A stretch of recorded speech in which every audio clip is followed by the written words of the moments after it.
भारत के जंगलों से एक ऐसी कहानी जो आपको हैरान कर देगी और गर्व से भर देगी।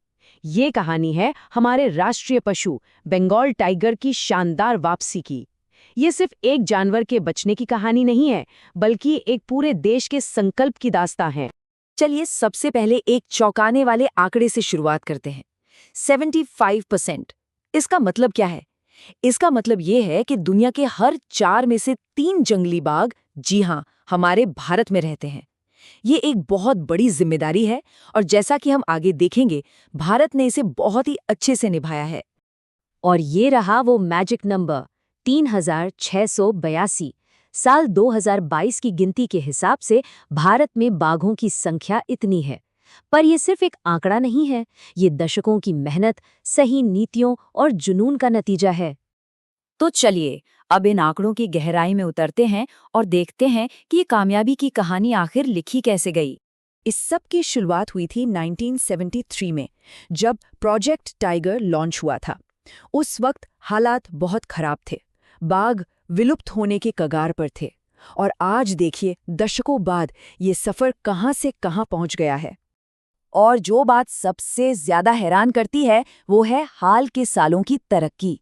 जरा देखिए, 2018 में संख्या थी 2967 और सिर्फ 4 साल में 2022 तक ये बढ़कर 3682 हो गई। मतलब हर साल लगभग 6% की जबरदस्त बढ़ोतरी।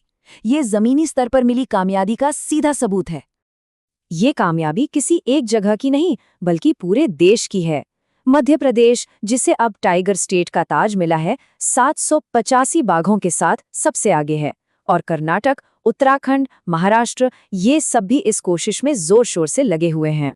और अगर किसी एक जगह की बात करें तो उत्तराखंड का कॉर्बेट टाइगर रिजर्व, यहाँ 260 बाघ हैं। मतलब भारत में सबसे ज्यादा बाघों का घनत्व यही है। ये एक परफेक्ट एग्जाम्पल है कि अगर हम किसी जगह को सही से सुरक्षित करें तो क्या कुछ मुमकिन है। तो सवाल ये उठता है कि इस सफलता का राज क्या है? आखिर ये हुआ कैसे? जवाब छिपा है बाघों के लिए बनाए गए सुरक्षित घरों के एक बहुत बड़े नेटवर्क में। पूरे भारत में 58, जी हाँ, 58 टाइगर रिजर्व बनाए गए हैं। ये सिर्फ जंगल के टुकड़े नहीं हैं, ये बाघों के लिए बनाए गए वो किले हैं जहां वो शिकार और दूसरी परेशानियों से महफूज रह सकते हैं, फल फूल सकते हैं।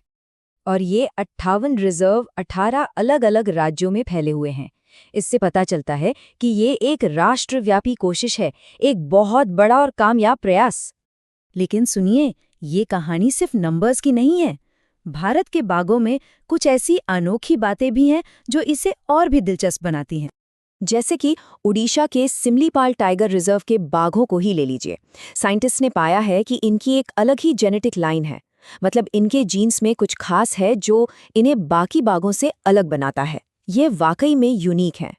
ये देखिए, सिमलीपाल यहाँ ओडिशा में है और इस अनोखी आबादी को बचाना बहुत ज़रूरी है ताकि बाघों की जेनेटिक डाइवर्सिटी आने वाली पीढ़ियों के लिए भी बची रहे। और फिर बाघों की वो काबिलियत है जो हैरान कर देती है। क्या ये पता है कि बाघ बर्फीले पहाड़ों पर भी रहते हैं? जी हाँ, पश्चिम बंगाल के न्यूरा वैली नेशनल पार्क जैसी जगहों पर बाघों को हिमालय की ऊंचाइयों पर भी देखा गया है। ये मैप पूर्वोत्तर भारत में इन ऊंचे पहाड़ी इलाकों को दिखाता है। ये एक और सबूत है कि बाघ कितने लचीले जानवर हैं और अलग-अलग तरह के मुश्किल माहौल में भी खुद को ढाल सकते हैं। तो भारत की बाघ बचाने की कहानी एक शानदार कामयाबी है, इसमें कोई शक नहीं। पर जैसा कहते हैं, हर कामयाबी अपने साथ नई चुनौतियां भी लाती है। तो अब आगे क्या?